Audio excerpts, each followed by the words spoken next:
Today we are joined on virtual on Zoom with Melinda, who is a dispatcher on Oxygen's 911 Crisis Center. Hello, welcome. Hello, and Noah, it's so nice to see you. Thank you so much for having me on. It's an honor.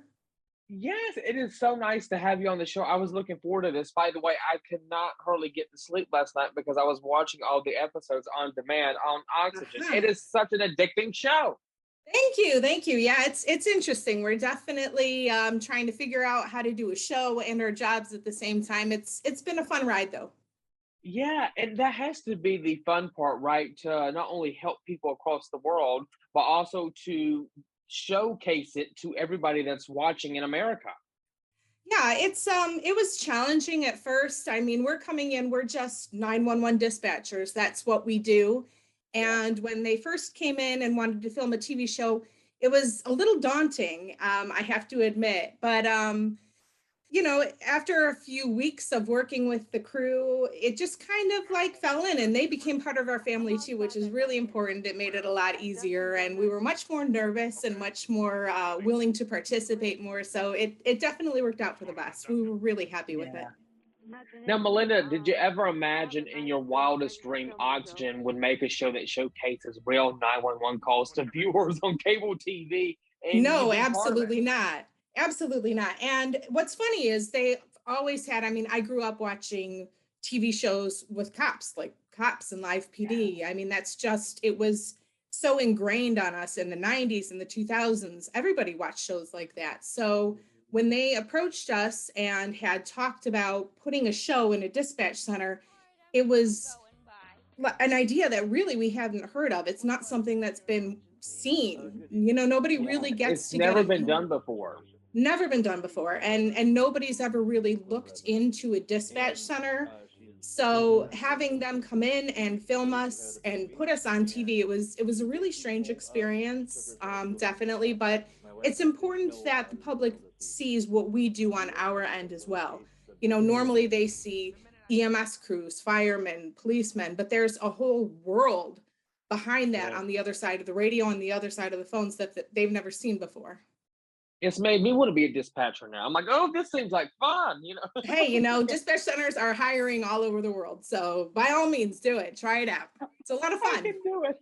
Bye bye, TV. I'm going to go be a dispatcher now.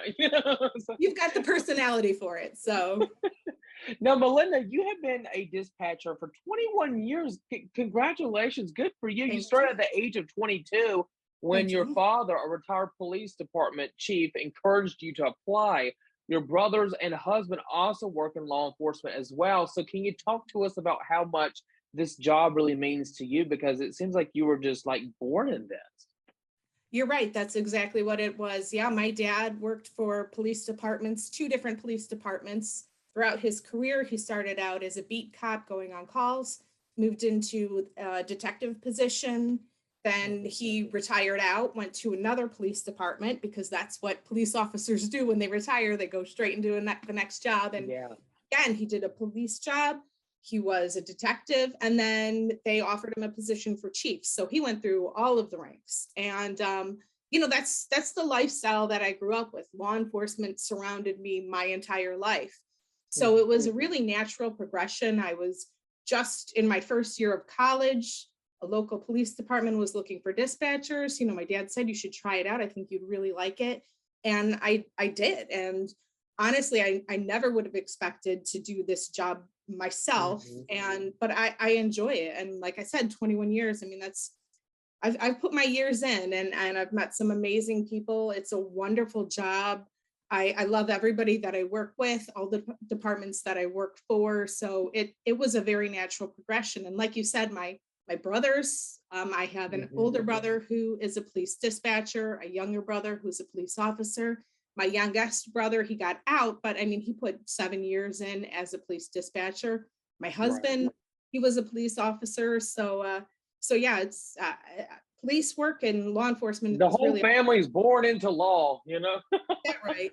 That's right. But we need you guys because I think the importance that we take from all of this is you guys are there to help us at the end of the day. Who are we going to call? We're going to call you to help us to get us through whatever might be going on that is a bad or bloody situation that's happening, you know? So Absolutely. thanks to all of you guys. And really, after watching the show, I have so much admiration and respect to the dispatchers who answer and help us on a daily basis. But what do you find the most challenging about your job, Melinda?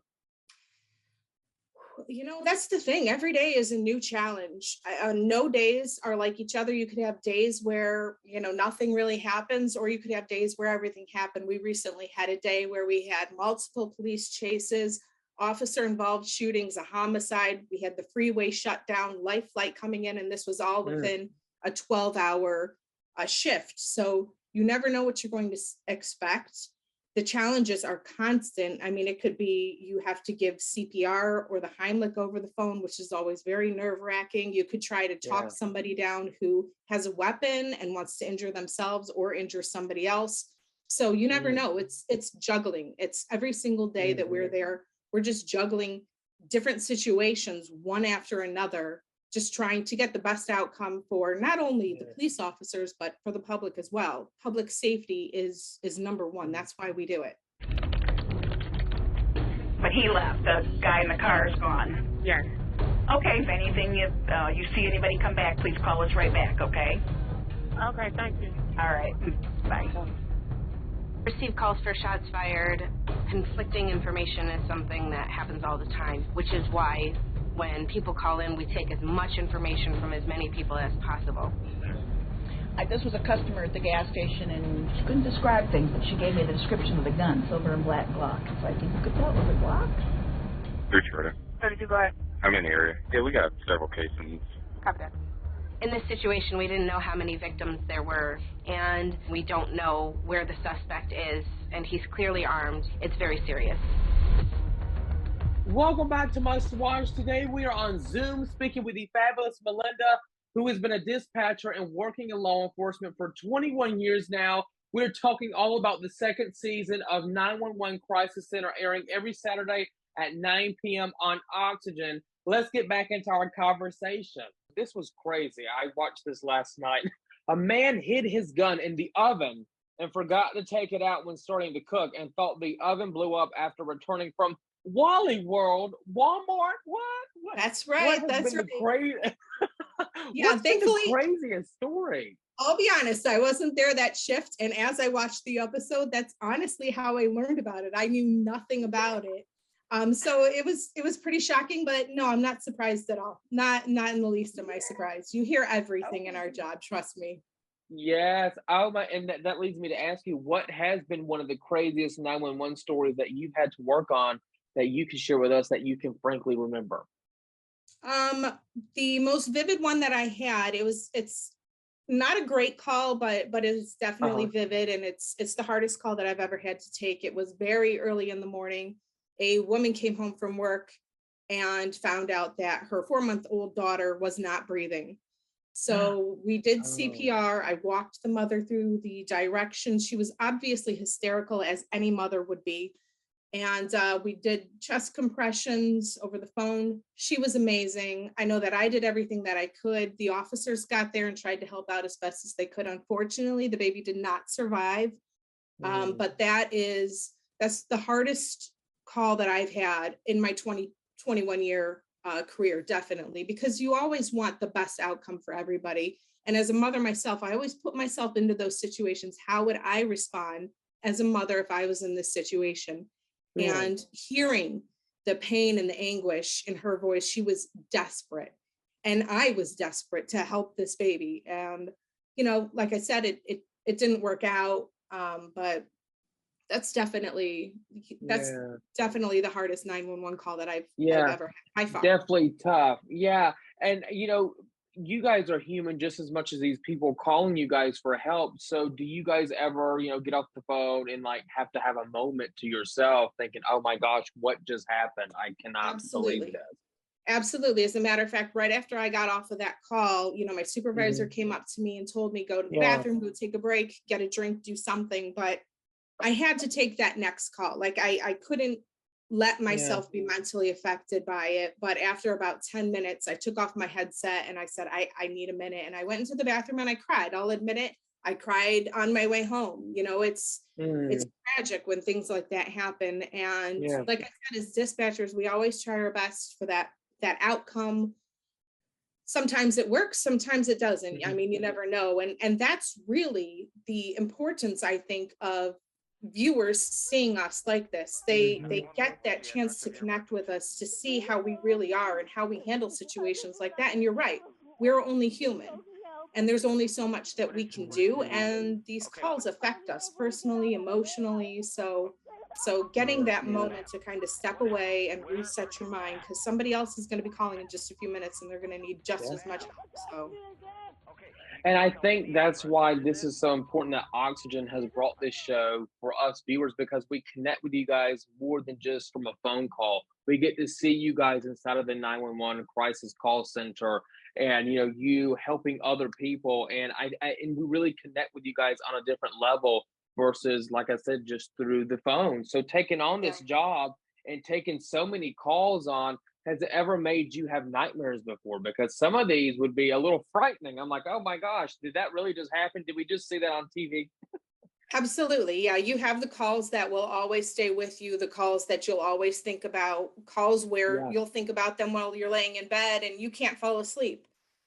That Hmm. it happens, and that's something as dispatchers that we deal with. And that's another reason why I'm really appreciative that Oxygen came in, so they could show viewers what it's really like, because it's not a robot answering the phone and sending officers out. I mean, we have Yeah. our work that we need to do to make sure that people remain safe and get the help that they need. Hmm. Sometimes they need help before police, fire, and EMS can get there, and that's our responsibility. And we take that responsibility very seriously. You know, it's life or death with some calls, Hmm. and we know that, and it's very stressful. So yeah, we get headaches, we have sleepless nights, we have nightmares. Yeah. That's just part of the job. Now, what are some of the fun things that you guys get to do from time to time in the call center? Because I know that you guys like to eat. People Oh bring yeah. snacks in and Oh yeah. drinks. I'm like, look at them. I'm like, I should come over and visit. You definitely should. Yeah. On holidays, absolutely. We always have holiday parties, Christmas parties, Thanksgiving. We'll cook. We bring stuff in all the time. If it's birthday, I will take care of you because I make amazing birthday cakes. It's one of my favorite things to Oh, do. And, you know, I like to make sure that my staff knows how much I really appreciate them. If I can make them the birthday cake of their dreams, I absolutely will. We order in food mm, all the time. We have dress down parties, costume parties, you know, anything to kind of lighten the mood, because we need that. We deal with anger and death and, you know, yes. hysteria constantly. You So need some we bright light around you. that's right. We need to be able to joke and laugh and move on, and doing things like that just makes it a Mhm. little easier, makes it a little more pleasurable. So we'll take it. You guys work and have fun and We do. enjoy. Oh, I love it. Catch new episodes of 911 Crisis Center every Saturday, 9 p.m. PT on Oxygen. Be sure to catch it. Don't miss out. Melinda, thank you so much. It was so fun to meet you virtually. I got to come Thank you see you so guys in much. person. Thank you. I appreciate. Thank you so much for having us on. We really appreciate it.